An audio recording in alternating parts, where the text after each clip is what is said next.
नमस्कार। India debate में आप सबका स्वागत है। मैं हूं आशुतोष पाठक। प्रभु की माया अपरंपार है। आखिरी कोशिश ठाकरे परिवार अभी करने की कोशिश कर रहे हैं कि 16 जुलाई मतलब वेंसडे वेंसडे परसों, आज सोमवार है। सावन का ये पहला सोमवार है और बाबा के आदेश से मैं आपको ये खबर सुना रहा हूं। खबर ये है कि ठाकरे परिवार ने 16 जुलाई से पहले मुलाकात करने की सोची थी कई लोगों से। उसमें सबसे प्रमुख हैं केंद्रीय गृह मंत्री अमित शाह जी, क्योंकि 16 जुलाई का वक्त बड़ा ऐतिहासिक होने वाला है। आप हम सब लोग जानते हैं 16 जुलाई को सरकार को रिप्लाई फाइल करना है और इस रिप्लाई में सरकार के तरफ से शैलेंद्र नगरकर ने रिप्लाई फाइल किया था 2 जुलाई को। तो क्यों किया था? हालांकि रिप्लाई उन्होंने 17 जून को ही फाइल कर दिया था। सुनवाई हुई थी 2 जुलाई को और 2 जुलाई को शैलेंद्र नगरकर जी से माननीय अदालत ने पूछा था कि आप कौन हैं और क्यों आए हैं। शैलेंद्र नगरकर जी अदालत में मौजूद नहीं थे। असिस्टेंट पब्लिक प्रोसिक्यूटर ने कहा कि ये एफिडेविट उनके तरफ से आया है और वो चूंकि एसआईटी के सदस्य हैं, इसलिए उन्होंने ये एफिडेविट दिया है। खैर, उस पे आदरणीय नीलेश ओझा जी ने इंटरवीन किया और कहा कि 30 अप्रैल का ऑर्डर देखा जाए मिलॉर्ड। और 30 अप्रैल के ऑर्डर को देखने के बाद ही अदालत की त्योरी चढ़ गई। गुस्से में लाल हो गए, आग बबूला हो गए जस्टिस गडकरी जी और जस्टिस पाटिल जी। उन्होंने कहा कि अब भी मैं हियरिंग शुरू करने वाला हूं इस केस का। Are you ready for argument? Assistant public prosecutor ने कहा कि मिलॉर्ड, मुझे वक्त दिया जाए। कहा कितने दिन का वक्त दिया जाए? 3 सप्ताह का। अदालत ने कहा कि नहीं, हम 2 सप्ताह का वक्त देंगे और फिर ये मैटर 16 जुलाई के लिए लग चुका है। अब इसमें 2 बड़े खेल हुए हैं। खेल ये हुए हैं कि एक तो सरकार की तरफ से रिप्लाई फाइल करना है और ये रिप्लाई महाराष्ट्र की मिनिस्ट्री ऑफ होम के संज्ञान में होगा और महाराष्ट्र के जो मिनिस्टर ऑफ होम हैं वो महाराष्ट्र के मुख्यमंत्री भी हैं। दोनों के संज्ञान में होगा क्योंकि 16 जुलाई की हियरिंग बहुत इंपॉर्टेंट है। 2-3 तरीके से इंपॉर्टेंट है। पहली इसलिए इंपॉर्टेंट है कि अभी महज 1 सप्ताह पहले भारत के चीफ जस्टिस गवई साहब पहुंचे महाराष्ट्र और महाराष्ट्र में पहुंच करके उन्होंने एक अनुमति दी। अनुमति थी कि जो कोई भी हियरिंग महाराष्ट्र के मुंबई हाई कोर्ट में होगी वो हियरिंग लाइव होगी। मतलब लोग, जैसे सुप्रीम कोर्ट की हियरिंग लाइव होती है, बहुत सारे कोर्ट की, जबलपुर हाई कोर्ट की हियरिंग लाइव होती है, बहुत सारे देश के हाई कोर्ट की, उच्च अदालतों की हियरिंग अब लाइव होने लगी है। और इसीलिए आप देखते होंगे कि जज और वकील के बीच में जो हॉट डिस्कशंस होते हैं वो सोशल मीडिया पे वायरल भी हो रहे हैं। कभी आप देख रहे होंगे कि जज महोदय पुलिस को फटकार लगा रहे हैं, जज महोदय वकील साहब को फटकार लगा रहे हैं, जज महोदय जो कोई भी वादी होता है और उसमें अगर वो हीला हवाली करता है, और मोस्टली जो गवर्नमेंट ऑफिशियल्स हैं, चाहे वो सेक्रेटरी लेवल के ऑफिसर हों या डीजी या डीजीपी या कमिश्नर, इस तरह के लेवल के जो ऑफिसर हैं, या सुपरिटेंडेंट ऑफ पुलिस, इस तरह के लेवल के जो ऑफिसर हैं, उनको आप कड़ी फटकार खाते हुए अदालत में कई वीडियो आपने देखे होंगे। और ये सब नतीजा इसलिए हुआ, ऐसा नहीं है कि अदालत में कोई वीडियो बना रहा है और वो वीडियो बाहर लीक हो रहा है। ये नतीजा इसका है कि उस अदालत की पूरी सुनवाई लाइव हो रही है और वो पब्लिक डोमेन में वो सारे वीडियो और वो सारी सुनवाई वीडियो फॉर्मेट में अवेलेबल है। न्याय होता हुआ दिखना चाहिए। न्याय हो ये तो महत्वपूर्ण है ही, लेकिन न्याय होता हुआ दिखना चाहिए ताकि जनमानस में न्यायालय के प्रति सम्मान बढ़े और न्यायालय का साख बढ़े। न सिर्फ न्यायालय के प्रति सम्मान बढ़े बल्कि न्याय के प्रति भी सम्मान बढ़े। अपराधी जो कोई भी देख रहे हों उस हियरिंग को, उनको लगे कि अगर मैं अपराध करूंगा तो साहब यहां से मैं नहीं बच पाऊंगा। अपराधी प्रवृत्ति के लोग सहम जाएंगे और सामान्य जन को यह भरोसा होगा कि नहीं, हमारे लिए न्याय का मंदिर है जहां हमारे देवता मौजूद हैं और हमें न्याय मिल सकता है।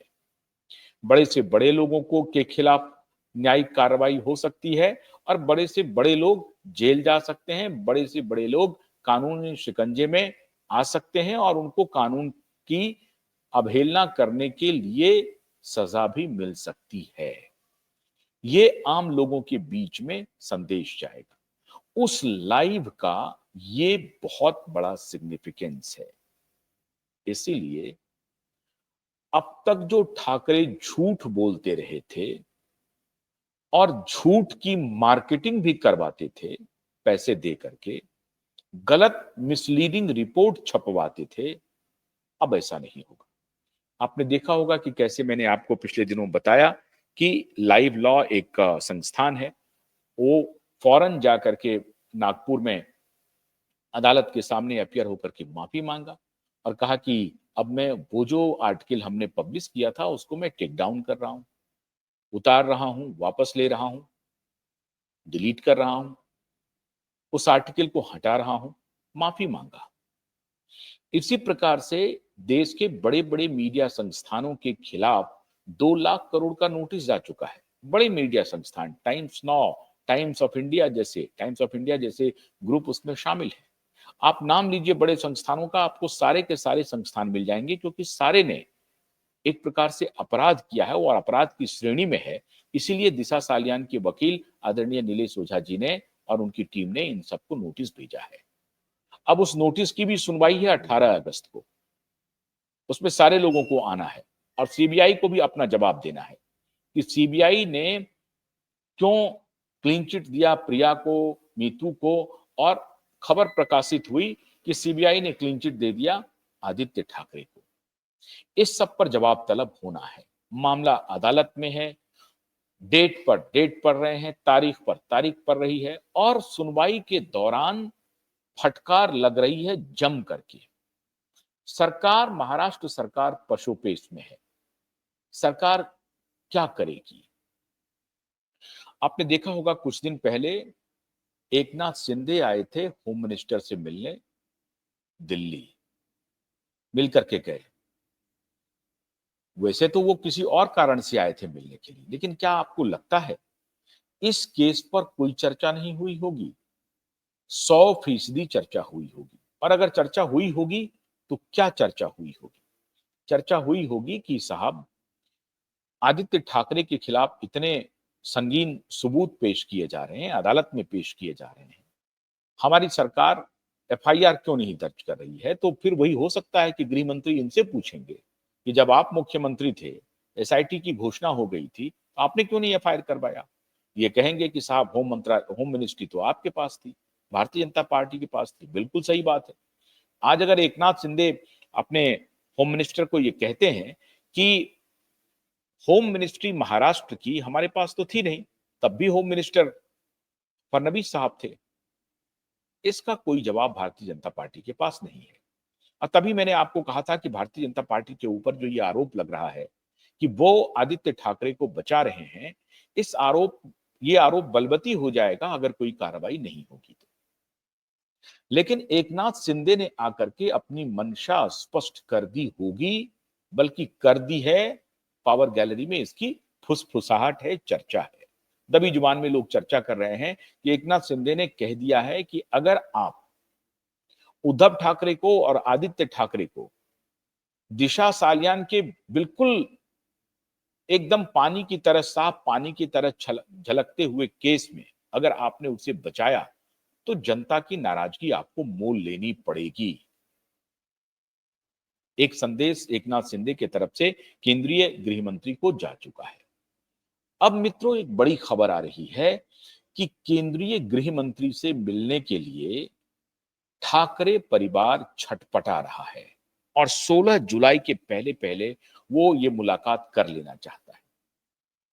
नामुमकिन। हिंदी मराठी विवाद को लेकर के जब दोनों भाई एक आए तो महाराष्ट्र में, खासतौर से मुंबई में, इन दोनों भाइयों के गुंडों ने गुंडागर्दी की सारी सीमा पार कर दी। निरीह लोगों के ऊपर थप्पड़ चलाया, उसे नुकसान पहुंचाया, उसमें तोड़फोड़ की, मारपीट की, सड़कों पर उसका वीडियो वायरल हो रहा है। और उसके बाद केंद्रीय गृह मंत्री एक दिन के लिए पुणे लैंड करते हैं। अमित शाह जी पुणे पहुंचते हैं और पुणे पहुंचने के बाद संदेश चला जाता है राज्य के मुख्यमंत्री को।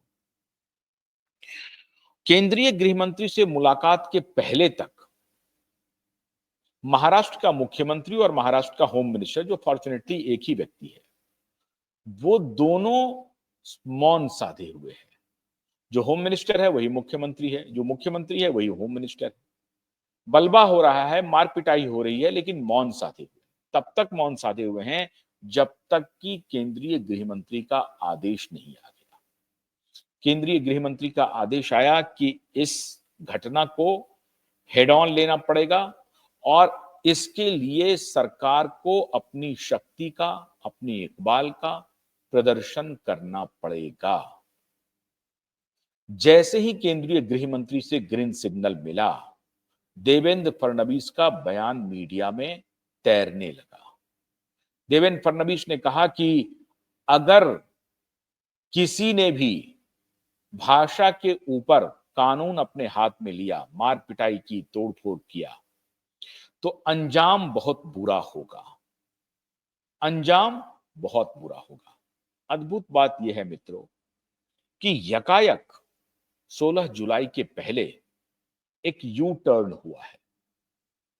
यू टर्न क्या हुआ? जिस भाषा के ऊपर ये दोनों भाई इकट्ठा होकर के मलखम चला रहे थे, उस भाषा को लेकर के अब उद्धव ठाकरे बैकफुट पर है और उद्धव ठाकरे को इस बात का एहसास हो गया है कि राज ठाकरे ने उन्हें फंसा दिया। मंच पर सिर्फ दो ही व्यक्ति दिखे थे उस दिन, राज ठाकरे और उद्धव ठाकरे। ये दोनों ये संदेश देने की कोशिश कर रहे थे कि हमारे दोनों के बीच में जो दूरियां थी वो खत्म हो गई है, हम दोनों अब एक हो गए हैं। लेकिन अब उद्धव ठाकरे को इस बात का एहसास हो रहा है कि नहीं, मुझे तो ट्रैप कर लिया गया।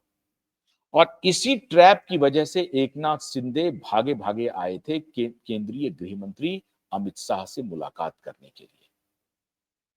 और जब अमित शाह ने पुणे में अपने मुख्यमंत्री को एक निर्देश दिया, इशारा किया कि आप कठोर तरीके से निपटिए इन गुंडों से, कोई बैकफुट पर आने की जरूरत नहीं है। ये मुट्ठी भर गुंडे महाराष्ट्र में, खासतौर से मुंबई को हाईजैक करना चाहते हैं, ये हम होने नहीं देंगे। और उसके बाद जब कड़ा बयान आया मुख्यमंत्री देवेंद्र फडणवीस का, ये दोनों भाई भीगी बिल्ली की तरह छुप गए। अब देखिए, देवेंद्र फडणवीस के जमाने में यह भाषा विवाद नहीं हुआ था। 3 भाषाओं को पढ़ाने का जो फैसला था, जब उद्धव ठाकरे मुख्यमंत्री थे तभी लिया गया था। उन्हीं की बात को दोहराया था इस सरकार ने। लेकिन अभी तो उनको भाषा के ऊपर राजनीति करनी है और भाषा को आधार बना करके ये दोनों भाई एक साथ आने का कोई ना कोई बहाना ढूंढ रहे थे। उनको लगा कि ये भाषा विवाद सबसे बेहतर है। इस मुद्दे पर हम क्या कर सकते हैं, तो हमारी एमएन और शिवसेना उद्धव के कार्यकर्ता सड़क पर तोड़फोड़ कर सकते हैं, मी मराठी का नारा दे सकते हैं। नॉर्थ इंडियन या और जो दूसरे भाषी लोग हैं, जैसे उड़ीसा के लोग हैं, वो भी हिंदी में बात करते हैं। बहुत सारे तमिलियन हैं जो हिंदी में बात करते हैं। अगर उनको मराठी नहीं आती है और अंग्रेजी नहीं आती है तो हिंदी को चुनते हैं लिंक लैंग्वेज के रूप में। बंगाली हिंदी बोलते हैं, पंजाबी हिंदी बोलते हैं, हरियाणवी हिंदी बोलते हैं। खाली ये नहीं है कि बिहार और उत्तर प्रदेश के लोग वहां जाकर के हिंदी बोलते हैं, ऐसा बिल्कुल नहीं है। भारत का ऐसा कोई कोना नहीं है, भारत का ऐसा कोई राज्य नहीं है जहां के लोग मुंबई में नहीं रहते हैं और सबको मराठी आती हो, ऐसा मुमकिन भी नहीं है। बहुत सारे लोग जो बहुत वर्षों से 30, 40, 50 वर्षों से मुंबई में रहने लगे हैं, उन्होंने मराठी सीख ली है और वो मराठी जानने लगे हैं, बोलने लगे। लेकिन इन दोनों गुंडों पार्टी को, ये गुंडों की पार्टी है असल में, ये गुंडा पार्टी को कोई ना कोई बहाना चाहिए था मराठी नॉन मराठी का डिस्प्यूट करके एक साथ आने के लिए। पावर गैलरी में तो यहां तक चर्चा है मित्रों कि राज ठाकरे को भेजा गया है उद्धव ठाकरे के पास कि तुम दोनों एक होकर के महाविकास अघाड़ी से बाहर आ जाओ। और बाहर कैसे आएगा महाविकास अघाड़ी से? जैसे ही ये दोनों क्लेमेंट बनेंगे अधिक सीट का किसी भी चुनाव में, कांग्रेस से ज्यादा सीट पर चुनाव लड़ना चाहेंगे, एनसीपी से ज्यादा सीट पर चुनाव लड़ना चाहेंगे, तो जाहिर है एनसीपी और कांग्रेस ये दोनों बात कबूल नहीं करेगी। और जब कबूल नहीं करेगी तो इनके सामने कोई चॉइस नहीं है। आपको याद होगा कि उद्धव ठाकरे ने प्रकाश अंबेडकर के साथ मिलकर के महाविकास वंचित अघाड़ी मंच भी बनाया था और प्रकाश अंबेडकर को फूटी आंख कांग्रेस वाले नहीं सुहाते हैं और एनसीपी वाले नहीं सुहाते हैं। एनसीपी वाले तो थोड़ी देर के लिए आंख बंद भी कर लेते हैं, लेकिन कांग्रेस वाले तो कुछ एक पल के लिए भी आंख नहीं बंद करना चाहते हैं। प्रकाश अंबेडकर से उनकी इतनी नफरत है कि वो एक मिनट भी प्रकाश अंबेडकर को बर्दाश्त करने के लिए तैयार नहीं है। लेकिन उद्धव ठाकरे ने प्रकाश अंबेडकर के साथ अलायंस बनाया था, हालांकि वो अलायंस चला नहीं, वो टूट गया क्योंकि वो उस वक्त महाविकास अघाड़ी से ही वो निकल गए। और मुंबई की जो आजाद मैदान की सभा हुई थी उसमें प्रकाश अंबेडकर ने कहा था कि ये नहीं चलेगा, अब दलितों को सामने लाना पड़ेगा, सारी पार्टियां हमारा वोट लेकर के काम करेंगी और हमें अपेक्षित सीट शेयरिंग में हमारी कोई भूमिका नहीं होगी, ऐसा नहीं चलेगा। और प्रकाश अंबेडकर छोड़ करके महाविकास अघाड़ी भारतीय जनता पार्टी की तरफ आ गए और अपनी तीसरी लड़ाई लड़ते रहे और उससे भारतीय जनता पार्टी को फायदा हुआ। पॉलिटिकल पंडित कहते हैं कि भारतीय जनता पार्टी के ही उकसावे पर प्रकाश अंबेडकर ने महाविकास अघाड़ी से तौबा किया और इंडिपेंडेंट चुनाव लड़े ताकि वोट को कुछ काटा जाए। और हर कॉन्स्टिट्यूएंसी में प्रकाश अंबेडकर के कुछ ना कुछ वोट हैं और वो अगर प्रकाश अंबेडकर काट लेते हैं तो वो वोट तो महाविकास अघाड़ी का था, तो उधर वोट कटेगा, इधर Bharatiya Janata party triangular fight में निकल जाएगी। आमने सामने की फाइट में भारतीय जनता पार्टी को दिक्कत होती है तो निकल जाएंगे। इतना सब कुछ चला, उद्धव ठाकरे ने प्रकाश अंबेडकर के साथ भी खुद को प्रयोग कर लिया। तो भारतीय जनता पार्टी को डर था कि ये जब तक महाविकास अघाड़ी में रहेगा तो ये कुछ ना कुछ न्यूसेंस करता रहेगा। राज ठाकरे जब पहुंचते हैं उद्धव के पास तो उद्धव को लगता है कि अब हम दोनों भाई इकट्ठे हो गए हैं, दोनों पार्टी एक साथ आ गई है तो हमारी कुछ शक्ति बढ़ेगी। कोई शक्ति नहीं बढ़ेगी। शिवसेना शिंदे गुट ने शिवसेना उद्धव को खेत कर दिया है, धूल चटा दिया है। और अब जो महानगर पालिका का जो चुनाव होने वाला है मुंबई का, जो सबसे कांटे की मूंछ की लड़ाई दोनों कह लीजिए आप उद्धव ठाकरे के लिए है, और उसी लड़ाई के पहले एक तो अपने बेटे को मिलाना चाहते हैं, बचाना चाहते हैं, और दूसरा इस महानगर पालिका के चुनाव में कुछ फायदा हो जाए। लेकिन असली निशाना यह है कि 16 जुलाई के पहले अगर 1 मिनट का भी वक्त मिल जाता तो ये कुछ उनसे चिरौरी करते, कुछ प्रार्थना करते हाथ जोड़ करके कि मेरे बेटे को बचा लीजिए, बचा लीजिए। मित्रों, खबर आ रही है कि देवेंद्र फडणवीस ने हाथ खड़े कर दिए। देवेंद्र फडणवीस ने कह दिया है, law will take its own course, कानून अपना काम करेगा और कानून को अपना काम करने के लिए हम कोई बाधा उत्पन्न नहीं करेंगे। स्पष्ट संकेत देवेंद्र फडणवीस ने भी दे दिया। इसीलिए 16 जुलाई का एफिडेविट जो आएगा रिप्लाई के फॉर्म में, वो बेहद महत्वपूर्ण रहने वाला है। दो तीन बातें हो सकती हैं परसों। एक तो शैलेंद्र नगरकर ने चूंकि रिप्लाई फाइल किया है, तो शैलेंद्र नगरकर या तो वहां अपियर हो या फिर फरार हो जाए, पॉसिबिलिटी है। या जो चीफ सेक्रेटरी को कहा गया है कि रिप्लाई फाइल करें कि क्या आपने शैलेंद्र नगर को ऑथराइज किया था कि आप रिप्लाई फाइल कीजिए, ये बताइए। जब कैटेगोरिकली हाईकोर्ट ने आदेश दिया है कि ये 5 लोगों के रिप्लाई चाहिए, चाहे वो एसआईटी में कौन है नहीं है, एसआईटी में अगर प्रधानमंत्री है तब भी एसआईटी से नहीं मांगा जा रहा है रिप्लाई। रिप्लाई साफ साफ मांगा जा रहा है चीफ सेक्रेटरी से, मुंबई के पुलिस कमिश्नर से, एडिशनल चीफ सेक्रेटरी से, मिनिस्ट्री ऑफ होम केंद्र से, सीबीआई से, नारकोटिक्स डिपार्टमेंट से, इनसे रिप्लाई मांगा जाएगा। स्पेसिफिक ऑर्डर है और ये कोई हेस्ट में लिया गया ऑर्डर नहीं है। सोच समझ करके 30 अप्रैल को ये आदेश दिया गया, क्योंकि कोर्ट को मालूम था कि ये नीचे के अधिकारी जो हैं, ये थर्ड वो जो पार्टी है उससे मिल करके, जो स्टेक होल्डर है इस पूरे केस में, उससे मिल करके कुछ 3-5 कर सकता है। और नीचे के अधिकारी जो मालवनी पुलिस स्टेशन के जो लोग हैं, वो आदित्य और उद्धव से मिल करके कुछ भी कर सकते हैं। अदालत को इस बात का शक था और इसी शक के बिना पर अदालत ने कहा कि नहीं, आपको रिप्लाई फाइल करना है इन लोगों को। मालवनी पुलिस स्टेशन का आदमी, चाहे वो एसआईटी में शामिल हो नहीं हो, ये इममटीरियल है, आपको रिप्लाई फाइल करना पड़ेगा।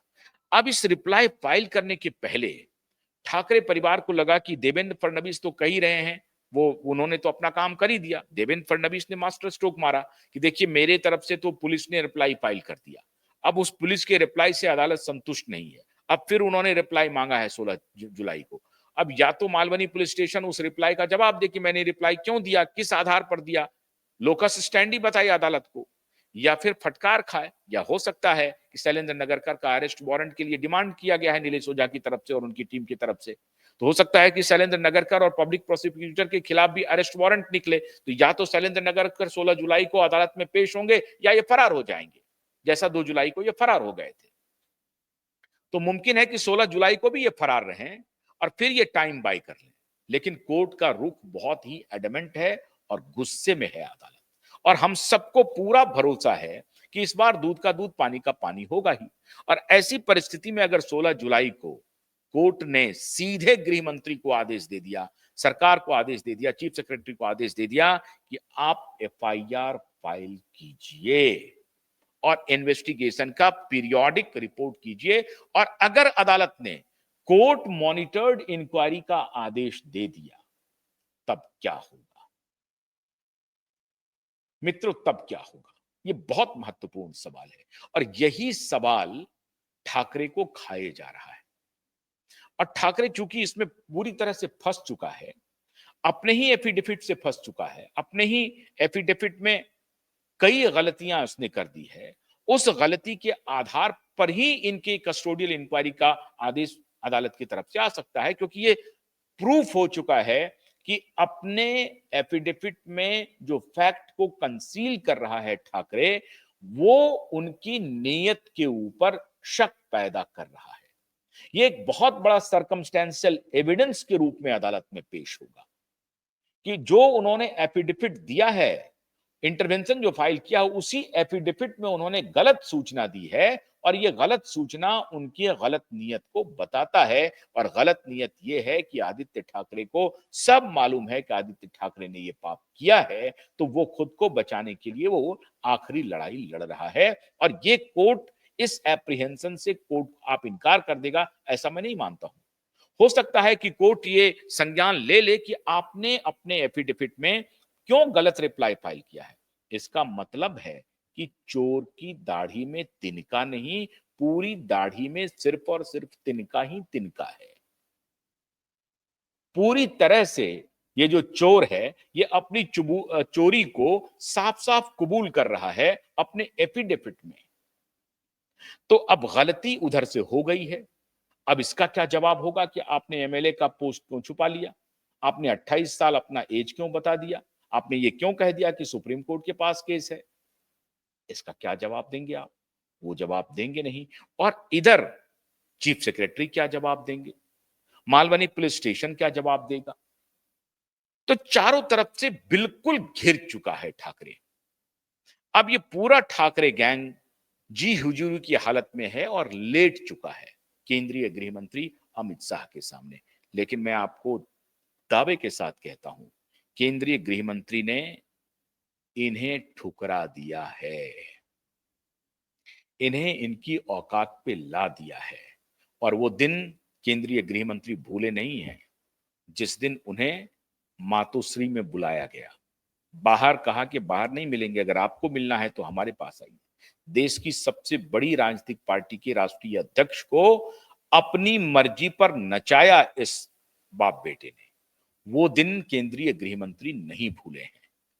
और आज केंद्रीय गृह मंत्री इनको उंगली पर नचा रहे हैं। जो ये अर्जी दे रहे हैं मुलाकात की, कहा नहीं, मेरे पास कोई वक्त नहीं है, कोई वक्त नहीं है। फडणवीस साहब से मिलने।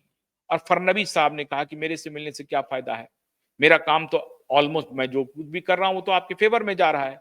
अब फिर भी कोर्ट नहीं सुन रहा है तो मैं क्या कर सकता हूं? तो अब जो कुछ भी कोर्ट का आदेश आएगा वो फॉलो करना सरकार की मजबूरी रहेगी। फडणवीस साहब तो यही कहेंगे, फडणवीस के डिप्टी होम मिनिस्टर जो हैं वो भी यही कहेंगे, कोई कुछ नहीं कहेगा। और अमित शाह जी आपसे मिलने के लिए बिल्कुल भी आतुर नहीं है, वो बिल्कुल भी नहीं मिलेंगे, निश्चित रूप से नहीं मिलेंगे। 16 जुलाई के बाद हो सकता है मुलाकात हो जाए किसी फंक्शन में, किसी कार्यक्रम में, वो अलग बात है। 16 जुलाई के पहले तो आपकी मुलाकात का जो सपना है वो भूल जाइए। और केंद्रीय गृह मंत्री आपसे मिलने वाले हैं। केंद्रीय गृह मंत्री को इत्मीनान है, उनको मालूम है कि आपके बेटे ने क्या कुकर्म किया है। इसलिए जो अदालत काम करेगी साक्ष्यों के आधार पे, उस पे ना गृह मंत्रालय अड़ंगा लगाएगा, ना महाराष्ट्र की सरकार अड़ंगा लगाएगी। तो आप निश्चिंत रहिए। ये जो 440 वोल्ट का झटका मिला है, मिलने की अर्जी जो ठुकराई गई है, सारा होप खत्म, परसों का इंतजार। बहुत बहुत शुक्रिया। नमस्कार।